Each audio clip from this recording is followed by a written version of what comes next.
Kumusta mga brad? Kung usapang classic motorcycle lang, marami niyan si Honda. Isa nga din po ang classic motorcycle sa mga pangmalakasan nila. Katulad na nga lang po dito sa motor na ito. Ito ang Honda Super Cub 125. Sa unang tingin, parang pipitsugin. Ito nga po yung klase ng motor na akala mo yung presyo, piso dos lang. Pero wag ka, sapagkat ito nga po yung klase ng motor na napakamahal. Sa sobrang mahal niya, mapapamura ka. Oh! Sige! At yun nga din po isa sa mga dahilan kung bakit hindi siya dinala sa Pilipinas. Pobre kasi tayo. Yung mga politikong kawatan lang mga yawa ang mayaman. Kung titignan nga po natin yung itsura niya, para siyang motor na pangtanga.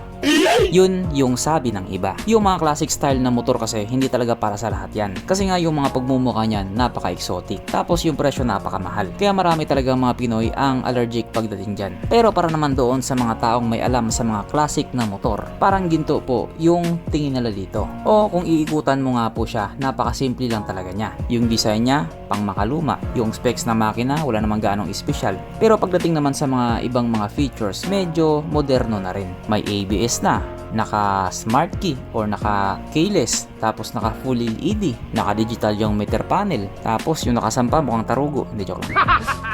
Etong motor nga po nito ay available nga po sa mga bansa doon sa Europe. At meron nga din po dito sa mga ilang bansa sa Asia. Kabila na nga po doon yung Thailand. Tayong nasa Pilipinas, wag na tayong umasa. Meron naman tayong sabot-sabot lang. So, bali itong motor nga po na ito ay kamag-anak ng Honda Dream C100, Honda Econo, or Honda Cub na kahit papano nga po ay nilabas sa Pilipinas. Ngayon lang talaga medyo tagilid. Tapunan na lang tayo ng mga lumang unit.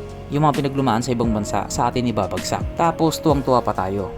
Ang lala. So ito na nga po yun para may idea kayo kung gaano nga ba kamahal itong motor na ito. Itong Honda Super Cub 125 nga po ay nagkakahalaga lamang ng 3,990 euro. Na kung i-convert nga po natin into Philippine peso, ito po ay papatak ng 276,000 pesos.